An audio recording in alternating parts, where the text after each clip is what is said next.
the people who will be installing the equipment, the people who will be maintaining the equipment. This transition will not just be good for the environment, but it'll be good for the people that matters most, our workers.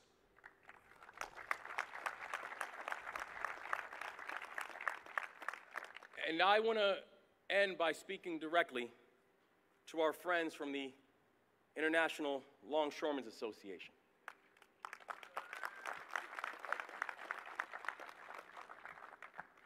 Brothers and sisters, I know that this year has been hard. I know you and I have gathered here at Dundalk Terminal quite a few times in these past months. We met right here after the bridge collapsed, and we told you that this administration would have your back, that we would make sure that you got the financial relief that you needed, and that you would get back on the job as fast as possible. We met here again when you went on strike, and together, we stood on the picket lines. You have been there for us every single day, and I'm here to tell you that we will be with you every single day as well.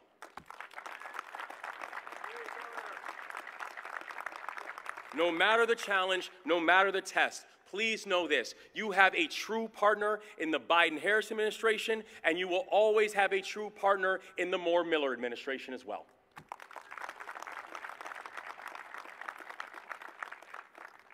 This is going to be Maryland's decade. We have said it, and these other governors are starting to believe it now. This is Maryland's decade. But the reason it is going to be Maryland's decade is because we will be union strong.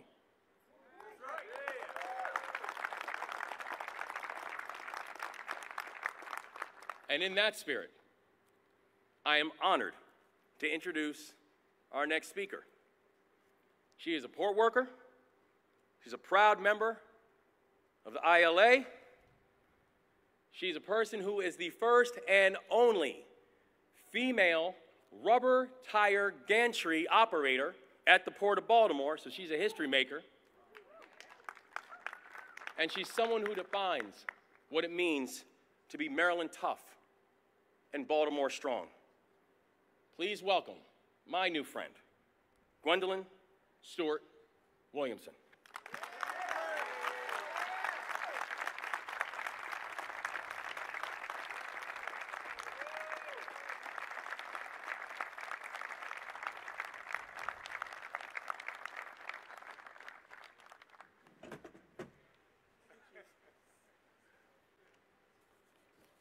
Good afternoon, everyone. My name is Gwen Williamson. I have been a longshoreman in Local 333 with the International Longshoremen's Association for 20 years. I am a grandmother of 4 beautiful young women. My son is also a longshoreman here at the Port of Baltimore. We are a 3rd-generation family of longshoremen, as my grandfather was a longshoreman at Yorktown, Virginia. I come from a family of achievers. We weren't taught I can't, only I can. I am the first, as Governor Moore mentioned, first female rubber tire gantry crane operator at the Port of Baltimore. I can't adequately express how honored and proud I am to have been given the opportunity to introduce my President of the United States. President Biden's administration is the most pro-union and supportive of workers' rights in this country's history. My family is extremely grateful for all of the life-enriching policies enacted by his presidency. I take great pride in knowing that there are items in every single household in this country that was at some point handled by a longshoreman. President Biden signed the infrastructure legislation that made sure we had the support to do our jobs. He responded with support when the tragic bridge collapsed. Overnight, we became unemployed, but a few months later, we are back. He has been a hands-on president. The cap on insulin affected me personally because I am a diabetic, and as well as a lot of my union members. The funding we are receiving is a direct result of President Biden's priorities and focus on making our lives better. He is a good man of character. Please join me in welcoming our President, Joe Biden.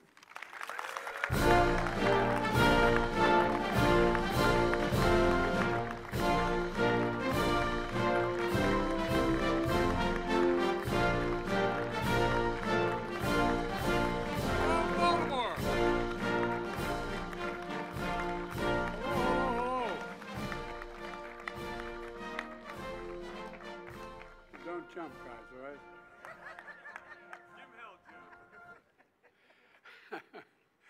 Thank you, Gwen, for that introduction. And a big congratulations to your fellow longshoremen who just won a record wage gains. You deserve it, man.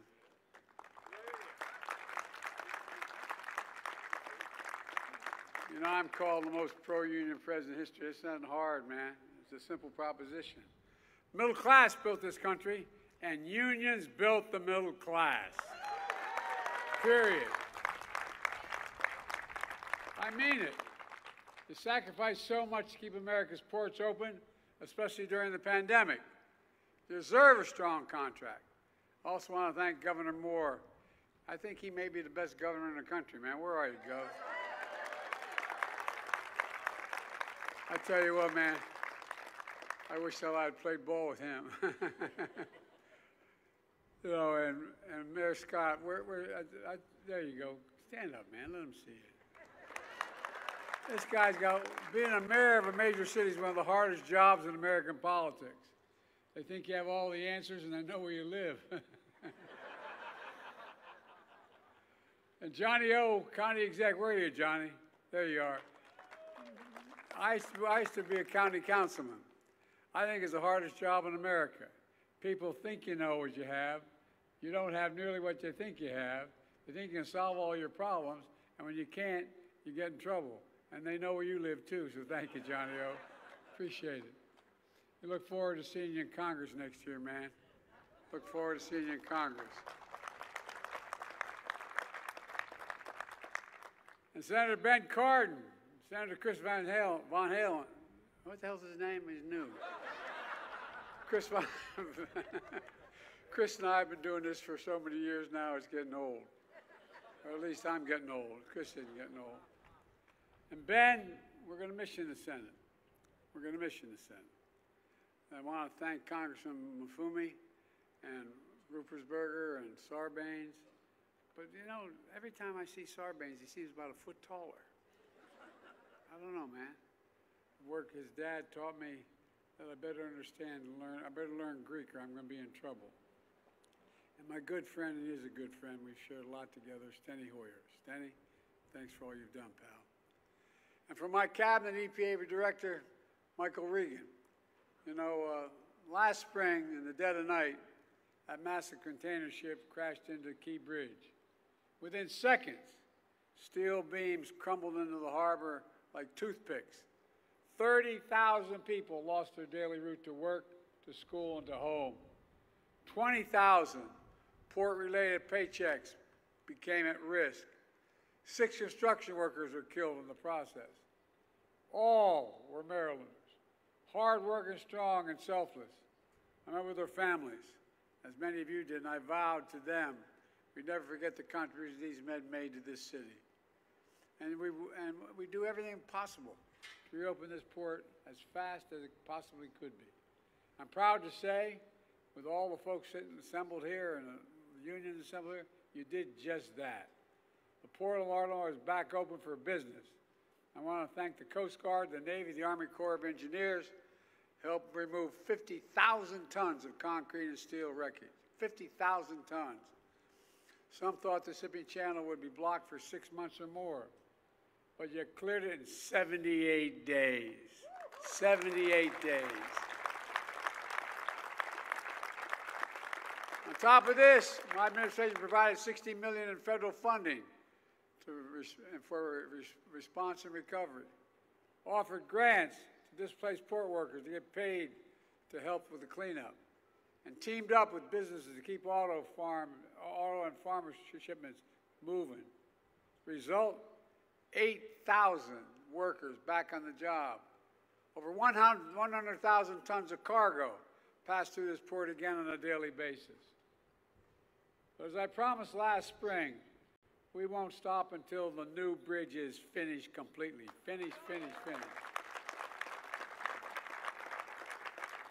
I'm calling on Congress to fully fund it this year, before we go out, this year. A new bridge built with American steel and union labor. And that's not all. For years I've been saying it's not enough just to rebuild America. We have to build it back better and stronger than before. That's why today I'm proud to announce we're delivering $3 billion in funding from my Inflation Reduction Act to help clean up and modernize ports in 27 different states and territories, from Pennsylvania, Georgia, Michigan, and beyond, including, yes, Puerto Rico.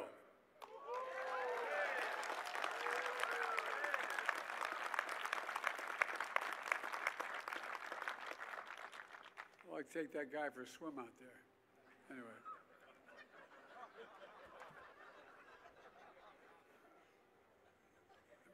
Stenny's looking at me, don't get going, Joe. Don't get going, Joe. Slow up. But this also includes a $447 million for the Port of Baltimore to upgrade its cargo equipment, infrastructure, and power grid. Folks, ports are the linchpin to America's supply chain. They keep goods moving, keep the economy strong. They employ over 100,000 union workers, from Teamsters to longshoremen.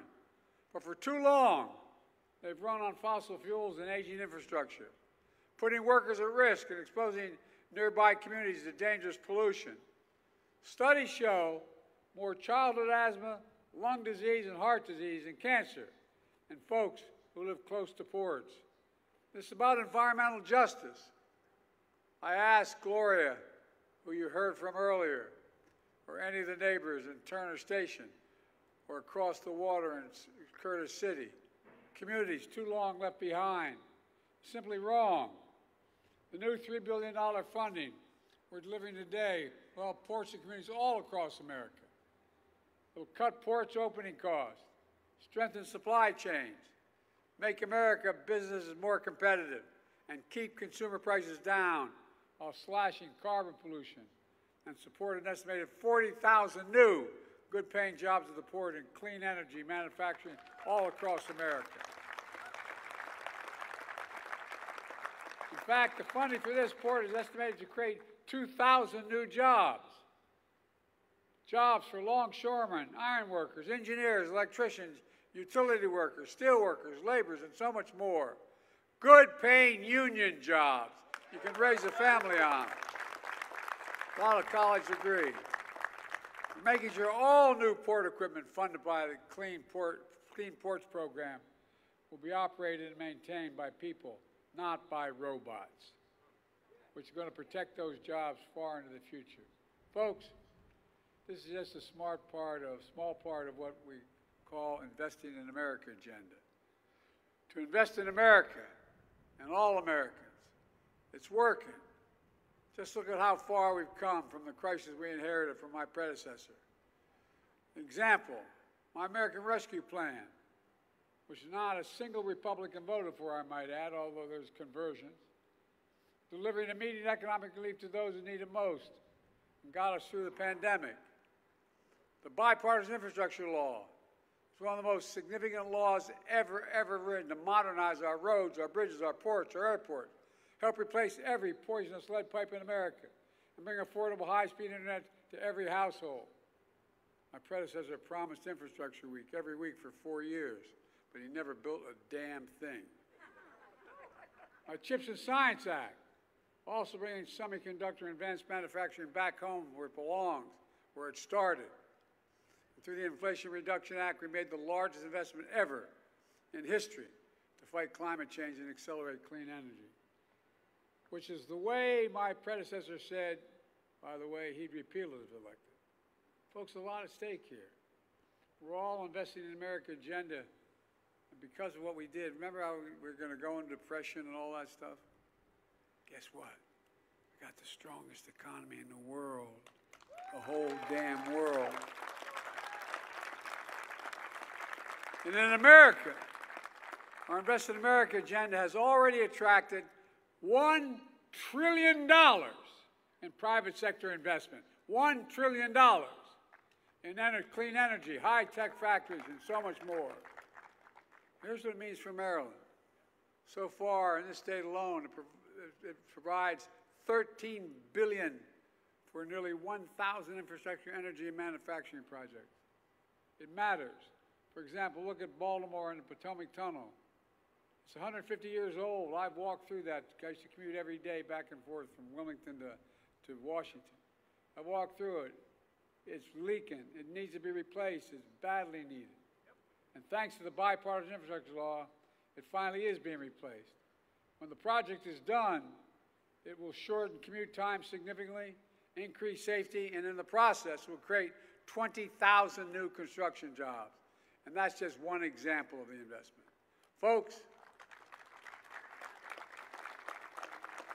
it's clear, after years of broken promises by the last administration, Kamala and I and our entire administration are delivering for America. We created a record 16 million new jobs, more than any single presidential term in American history. Wages are up. We brought inflation down to the same rate it was before the pandemic. In fact, wage gains have outpaced inflation. Some people have more money in their pockets. Interest rates are falling. Unemployment's been this low. It hadn't been this low for this long in over 50 years because of you all. Manufacturing's making a comeback. Where the hell's it written saying we can't be the manufacturing capital of the world? Where is that written? So we're bringing jobs back home and factories home. And by the way, we've invested more in red states than in blue states. Because I said when we got elected, we'd president for all Americans. More in red states than in blue states. And those of you in Congress know that there's a group of Republican members of the House saying we got to keep this going. Because all of a sudden they're realizing how helpful it is. America once again has the world's strongest economy. Folks have filed a record 19 million new business applications since we took office.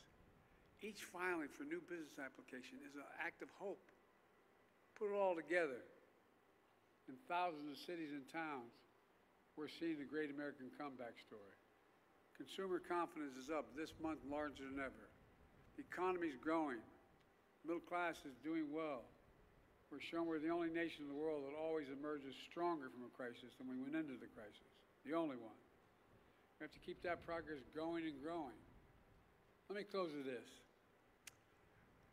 When I see this port now, cranes in the air, ships and cargo on the move, I hope and feel what I hope you feel.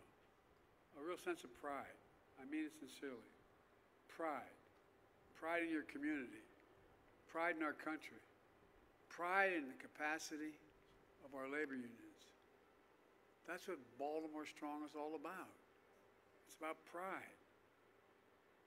I know because generations of Bidens lived here since the 1850s. My dad was born here. He always told me, the true measure of a person is not how often you get knocked down. It's how fast you get back up. That's Baltimore. It gets back up fast. That's Maryland. It gets back up. And that's why I've never been more optimistic for our future. We just have to remember who the hell we are. We're the United States of America. And there's nothing beyond our capacity when we do it together. So let's keep working together. God bless you all, and may God protect our troops. Thank you, thank you, thank you.